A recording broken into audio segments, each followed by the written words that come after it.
Bismillahirrahmanirrahim. Welcome to Shahid Academy.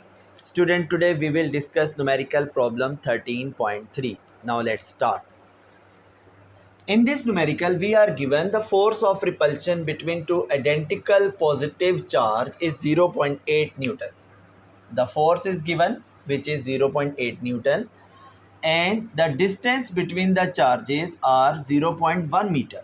1 meter, 0.1 meter apart means the distance between the two charges is 0.1 meter. What we have to find? We have to find the value of each charge, because these are identical positive charges, so the value would be same. Okay, so first of all we will write data. Given force is 0.8 Newton, distance is 0.1 meter. Okay, what we have to find? Magnitude of each charge. As both the charges are same, so we will write q1 is equal to q2 and we will replace by one single letter q. Question mark. Magnitude of each charge. This is our required. So I will write required over here. Next is the solution. We will have to write the formula first. What's the formula of finding Coulomb's force? This is F is equal to K Q1 Q2 over R square. Now write the values. F is equal to 0.8. K is 9 exponent 9. We will write in place of Q1 and Q2 like Q. We will write Q in place of Q1 and Q2, because Q1 is equal to Q2 and Q2 is equal to Q, means these are all same. So I will replace Q1 and Q2 by Q and Q. Okay, now this is R. The value of R is given 0.1 square.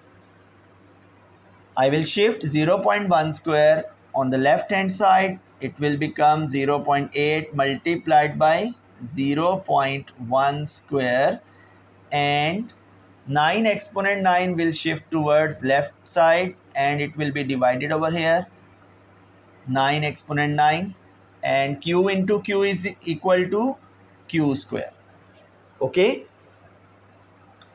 now I will solve the whole values and then I will take the square root of the answer.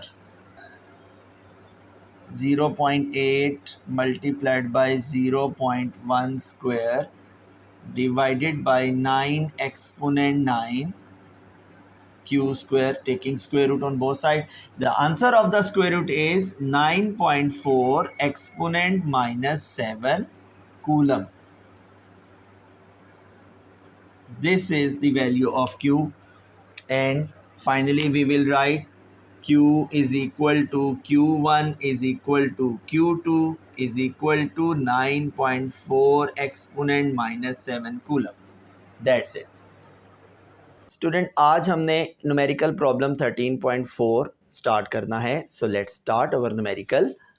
तो सबसे पहले आप इसकी statement देखिए कि two charges repel each other with the force of 0.1 newton when they are 5 centimetre apart. Find the force between the same charges when they are 2 centimetre apart. अब यहाँ पर दो बातें की गई हैं. एक तो उसने हमें चार्जेस के बारे में बिल्कुल भी नहीं बताया कि उनकी मैग्नीट्यूड कितनी है. एक तो हमने चार्जेस फाइंड करना है, और दूसरा इस न्यूमेरिकल को 2 स्टेप में हमें परफॉर्म करना पड़ेगा, बिकॉज पहले ये जो चार्जेस है ना, इनके दरमियान में डिस्टेंस है 5 सेंटीमीटर का. ठीक है, ये फर्स्ट स्टेज समझ लें. इसमें 5 सेंटीमीटर डिस्टेंस है और इस वक्त इनके दरमियान में जो फोर्स है ना वो है 0.1 न्यूटन. बट हमारे पास मैग्नीट्यूड ऑफ चार्जेस नहीं है, तो हम लोग इस डेटा की मदद से पहले मैग्नीट्यूड ऑफ चार्जेस मालूम करेंगे. उसके बाद जब इन चार्जेस को एक दूसरे के नज़दीक लेके आया जाएगा, यानी अप्रॉक्सीमेटली इनके दरमियान में डिस्टेंस जब 2 सेंटीमीटर कर दिया जाएगा, तो उस वक्त वो पूछ रहा है कि जी फोर्स क्या होगी। ये हमारा क्वेश्चन है, ठीक है। तो लेट्स स्टार्ट अवर प्रॉब्लम। तो फर्स्ट ऑफ ऑल आप लिखेंगे गिवन आपके पास है मैग्नीट्यूड ऑफ फोर्स गिवन है 0.1 न्यूटन।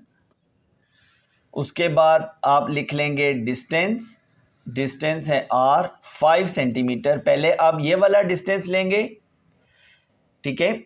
इस डिस्टेंस और इस फोर्स की मदद से आप मैग्नीट्यूड ऑफ चार्जेस पहले फाइंड करेंगे। उसके बाद आप ये वाला डिस्टेंस लेंगे और जो मैग्नीट्यूड ऑफ चार्जेस आई होगी इसके ज़रिए से फिर आप फोर्स फाइंड कर लेंगे। तो पहले आप 5 सेंटीमीटर को मीटर में कन्वर्ट करें, 100 से डिवाइड कर देंगे तो इट विल बिकम 0.05 मीटर। ये स्टूडेंट डिस्टेंस आ गया। अब हम लोग फॉर्मूला लगाएंगे, लेकिन इससे पहले हम लिख लेंगे कि जी Q1 is equal to Q2 is equal to Q, ठीक है। बिकॉज सेम चार्जेस हैं, तो दोनों चार्जेस की चूंकि मैग्नीट्यूड सेम है, लिहाजा हम लोग दोनों को Q के इक्वल कर लेते हैं कि Q1 is equal to Q2 is equal to Q। अब हम लोग फॉर्मूला लगाएंगे कूलम्स फोर्स का, F is equal to K Q1 Q2 over R square. Okay, F की वैल्यू पुट कर देंगे 0.1, K की जगह 9 एक्सपोनेंट 9 आ जाएगा। अब देखें Q1 और Q2 दोनों ही किसके इक्वल हैं? Q के, लिहाजा Q की जगह भी Q लिख दें और Q2 की जगह भी Q लिख दें, ठीक है। R क्या है? 0.05, तो 0.05 और फिर उसका स्क्वायर भी है तो आप स्क्वायर भी कर दें। ओके स्टूडेंट, इसके बाद आपने क्या करना है, 0.05 स्क्वायर को लेफ्ट साइड पे शिफ्ट कर देंगे तो ये यहाँ पर आके मल्टीप्लाई हो जाएगा और 9 एक्सपोनेंट 9 यहाँ पर आके डिवाइड हो जाएगा और ये क्या बन जाएगा? Q इंटू Q स्क्वायर हो जाएगा, ठीक है। अब जब आप इसको सॉल्व करेंगे तो आंसर आएगा 2.77 एक्सपोनेंट माइनस 14। स्टूडेंट ये आपका आंसर आ जाएगा Q स्क्वायर, ठीक है। Q स्क्वायर का आंसर है, ये Q का आंसर नहीं है। हम इसका स्क्वायर रूट लेके इसको Q में कन्वर्ट कर सकते हैं, बट ज़रूरत नहीं है, हम लोग आगे फार्मूला में यूज़ करेंगे तो उसमें ये as it is value use हो जाएगी। अब हमने बेसिकली फाइंड करनी है फोर्स, ये हमारी मेन रिक्वायरमेंट थी, फोर्स फाइंड करना। तो फोर्स कब फाइंड करनी है? When the distance is only 2 centimetre apart, मतलब कि जब इन चार्जेस का डिस्टेंस 2 सेंटीमीटर कर दिया जाएगा तो उस वक्त फोर्स क्या होगी, ये अब हम मालूम करेंगे। This is the second part of this numerical. तो हम लोग लिखेंगे कि when the distance, when r is equal to 2 centimeter, then what we have to find? We have to find the force. तो हम लोग इसको पहले चेंज कर लेते हैं, 2 divided by 100 it will become 0.02 metre, ठीक है। मीटर में लाजमी कन्वर्ट करना है। उसके बाद फार्मूला होगा K Q1 Q2 over R square. This is the formula जो हमने कूलम्स लॉ से डिराइव किया था। अब हमें मालूम क्या करना है, फोर्स को K की जगह उसकी वैल्यू पुट कर दें 9 एक्सपोनेंट 9, और स्टूडेंट आप जानते हैं कि Q1 Q2 किसके इक्वल हैं, ये आप देखें Q1 Q2 दोनों किसके इक्वल हैं? Q के, लिहाजा Q1 की जगह भी आप Q लिख दें और Q2 की जगह पे भी आप Q लिख दें, और R की वैल्यू क्या है? 0.02 स्क्वायर। उसके बाद आप 9 एक्सपोनेंट 9 और ये Q इंटू Q क्या हो जाएगा? Q स्क्वायर हो जाएगा, 0.02 स्क्वायर, ये एज इट इज़ आ जाएगा। अच्छा जी, अब आपने क्या करना है, Q स्क्वायर की जगह उसकी आप वैल्यू पुट कर दें।